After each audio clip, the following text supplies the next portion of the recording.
Look how far we've come, all the things we've done. Did it all with love, beauty from the bottom up. All I want is you, you're my favorite view. But there's nothing new, girl, you made my heart beat. I would never ask or consider how my ex-husband felt about decisions that I made. I would make whatever decision I wanted, when I wanted to, and my response would always be, if you don't like it, then too damn bad. It's rough. That's the same thing as the divorce. Don't like it, leave. Yeah. You know what you signed up for. I ain't fucking changing for you, right? Yeah. The selfishness is loud in that one. Yeah. Next one. Yep. Ultimatums. The most clear one I remember happened right before we were married. We had always talked about kids. Then a few weeks out from our wedding, he said he was rethinking having kids. I flat out looked at him and said, you better decide now, because if you don't, I will find someone else who does. That would be that would have been the end for me. That statement would have been enough for me to walk away. Yeah. Because in that moment, you're telling me, she's telling him, respect. Honestly, respect for even just being that fucking honest, because a lot of people wouldn't. And I can respect that. The way you laid it out is fucking wrong, because it's telling me that it's not me that you want. It's what you can get from me. It's what you can get from me. It's kids.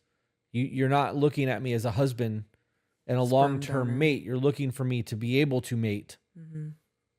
I'm good on that. Like, I don't want to be a fucking stud and be used just for my semen. Like, that's just not... I would have bounced from that. Yeah.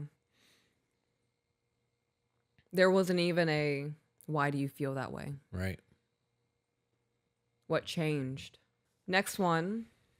Before I started healing, I was in and out of relationship after relationship, and I would always try to rush so fast into relationships. I put up a whole bunch of effort in that honeymoon phase and thought we were having the hard conversations. Eventually, and end up in that honeymoon codependency stage, I realized that I basically love bombed potential partners and never truly healed from previous relationships or how to communicate my emotions properly. I just wanted to fill the void of loneliness. At one point, we created a roommate stage atmosphere and we had no intimacy anymore. We couldn't talk to each other without it being an argument, and it continued that way till the end. And when she left, it was a huge eye-opener.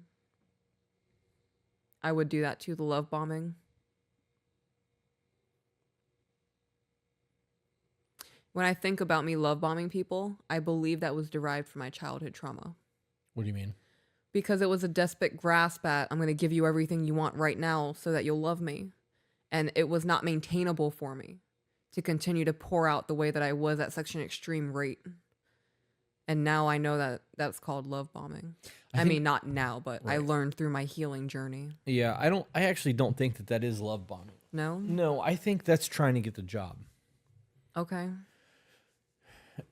When you meet somebody and there's a lustful attachment or even attraction or whatever, maybe you like the way their mouth moves and that's enough for you to want to try to be with them. You're going to try to do everything that you can to paint yourself in the best possible light so that they can see the value that you bring to the table. It's no different than in nature when those birds that have the bright colors fucking flare up and do their little bird dance. They're putting their best foot forward to show you how fucking amazing they are.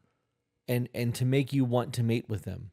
We just do it on an intellectual level. So we're trying to be articulate and philosophical and have all the fucking answers and, look how much money I have and check out my new fucking car and I've got a great job and a 401k and we could have babies and I can put them through college. And it's the mating dance is just different with people.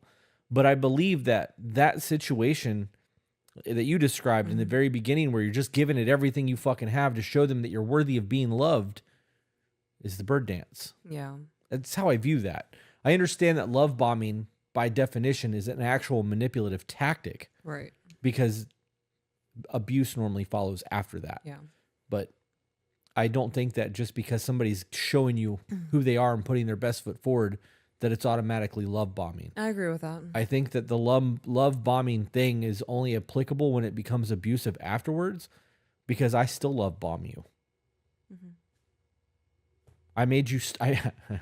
I said, babe, can you walk back over there earlier? And you were like, Yeah. what? And you walked back over, and I was like, oh, you can walk back now. And you were like, what? And I was like, I just wanted to see you walk to me. Like, Yeah. I, I don't view that as love bombing, though. I view that as my husband flirting with me. I'm still putting my best foot forward, though. Yeah. So there was never any abuse after it. It's a continued effort. Mm-hmm. I'm still the bird doing the dance. Yes, you are. Next one. I was so bad for ultimatums. I would make them choose a thing. Could it be gaming, drugs, a family member, friend, or me all the time? Anything that took them away from me was an issue. That's a lot of people. I was that person, yeah. But I became that person once I recognized that I wasn't priority anymore. I got into a lot of relationships believing that eventually they're going to love me enough to put me first. And as it has played out, that wasn't the case. I, in my mind, concocted my own importance in their life, even though their actions showed me otherwise. And then I started giving ultimatums like that as a desperate grasp of, tell me that you love me and you want me here. Do you think that a simple communication would have fixed that? Because people have hobbies, Yeah. right? And granted, this was talking about video games and drugs, family members or friends. Like, those are kind of extremes. I can understand if somebody's gone all the time and all they do is sit on their computer and you're not involved in their life at all anymore. But to negate somebody's hobby is a different thing, or to try to isolate them from their family because you want to be prioritized. Don't you simply think that saying something along the lines of like, hey, I really fucking miss what we had. I really miss you. Like, all you do is the things that you do to make you happy, and I used to make you happy, and I'd like you to do me. Like, Yeah. there's got to be some sort of a conversation there that fixes that versus giving an ultimatum that would not only express what it is that you are going through with what you need, but also maybe shine some light on the fact that the relationship that you're having with somebody's currently fucked up, right? Like, Blame shifting / projecting, taking my own issues and blaming my person for them, even when it had absolutely nothing to do with them. I did this over years, chipping away at their self-worth and self-image until they were putty in my hand, and I could basically get them to do whatever I wanted with them. I'd do whatever I wanted, whenever I wanted, and completely disregarded their thoughts and feelings, thinking every time they asked for validation or a piece of my time was manipulation and controlling behavior, treating them like an abusive narcissist due to past relationships, and basically I was just a monster. wow. You know what I'm getting from all of this? What's that? Is the people knew what they were doing, Yeah. and you choose to do it anyways. Yeah, every instance that I look back on of me doing things wrong, I knew it was wrong. But my excuse was, well, I'm traumatized and you're doing this to me. Victim mentality. I'm doing this because of the way you're behaving. If you weren't acting like this, I wouldn't be acting like this. Next one. Yep. Things had to be my way. There was no other way. And if he tried, I would shut down any line of communication until it was done my way. Silent treatment. Yep. And the craziness is that there's people out there who love their person so much that they're willing to Deal with that. concede to that. Right. Next one. Yep. When I left my ex, I regretted it more than anything when I realized I didn't know how to be alone. I was freshly 18 and we'd been together since I was 15. I tried getting him back and he wouldn't go for it. I berated him endlessly, told him he ruined me. He was the reason that I was crazy. I told him I loved him too much and that's why I pushed him away, but I regretted it and wanted him back. I had the dude that I was with at the time when my family moved to Georgia as my senior year of high school. He moved with us. And he got a job, he was doing the thing, and I had somebody in my ear telling me that he wasn't good enough for me. And I ended up breaking up with him. And he had to drive back to Florida. And 2 hours into him leaving, I regretted it. And I texted him and I was like, I want you to come back. And he told me, no, I'm not doing that. And I pretty much shut down and I was like, fuck you. I can't believe that you're not going to turn around for me. Leaving you was the best thing I've ever done, and all these other kinds of things. And like now I recognize that that was one of the catalysts to project me into who I am now. In the moment, though, I was really mad at myself for allowing somebody to be in my ear that way. And I felt like I ruined my life based on somebody else's thoughts, opinions. well, they wouldn't be living their life this way. It's crazy. Yeah. I would shut down completely. I am absolutely guilty of the matching energy thing. If I felt I wasn't getting enough attention, I would withhold attention. I would do that. I would match energy. Instead of trying to problem solve, That's our natural reaction to things. to match. I believe so. Yeah. And maybe that's a trauma thing. Maybe that's not a natural response for everyone else. Mm-hmm. But I do truly believe that when it comes down to it, when somebody's treating you bad, you want to treat them bad. Right. I want you to feel the way you're making me feel. Right. So that you understand. It's Yeah. the golden rule. You treat people the way you want to be treated. A prime and very basic example would be I can cry on demand. I always got my own way if I cried. It could be anything, sex, food, affection, etc. Pause. Could you imagine manipulating somebody to have sex with you over crying?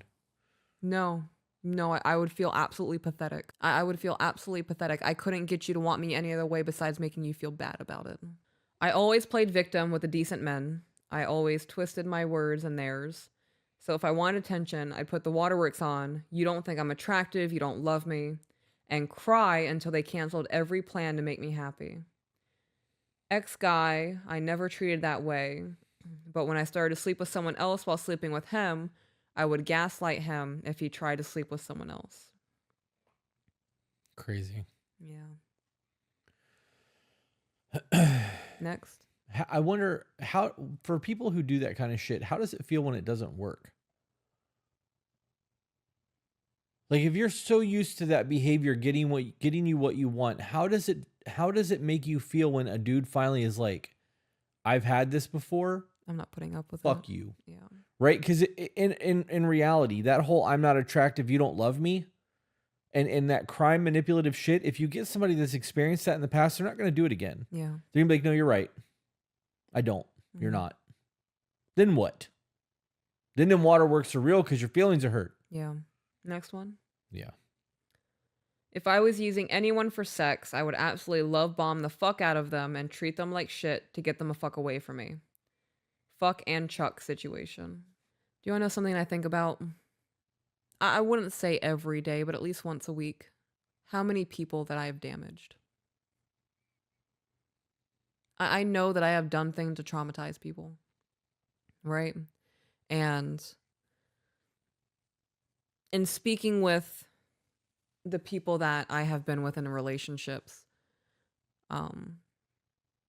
there's been a lot of, I'm sorry that I did that to you. I recognize the pain that I caused you, and I can see that 10 years later, this is something that you still have to battle with and feel worthy of actually being with somebody who loves you.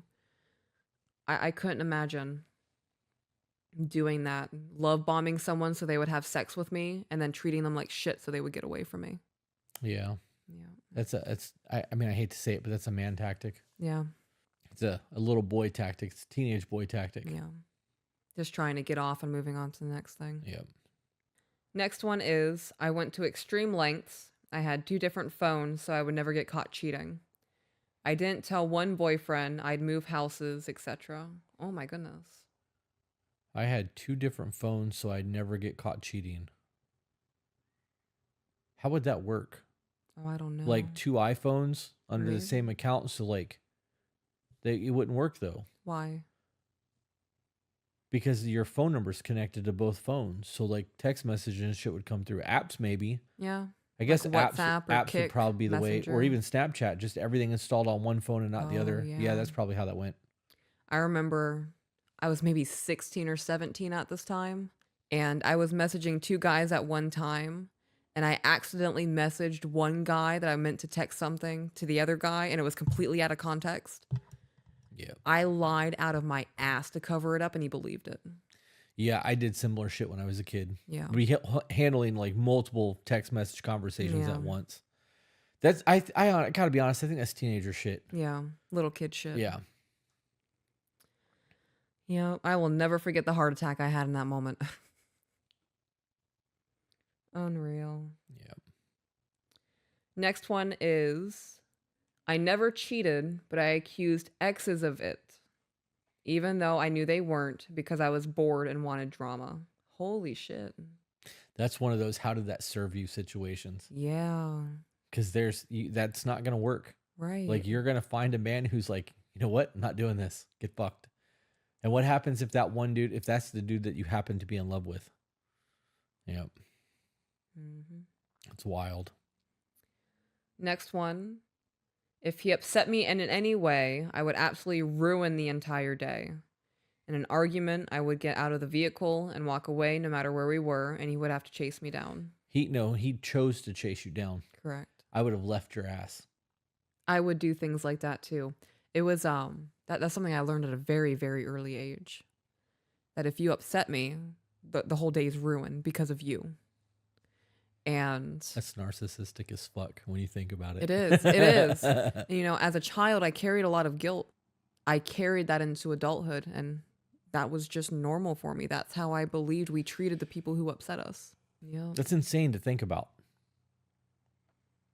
And then here we are in our relationship going, I don't want to have a bad day with you. Yeah. Like, this sucks. Let's figure this shit out and then get the fuck over it so we can fucking cuddle and watch TV. Because the cuddling and the watching TV is so much better than being in conflict. It really is.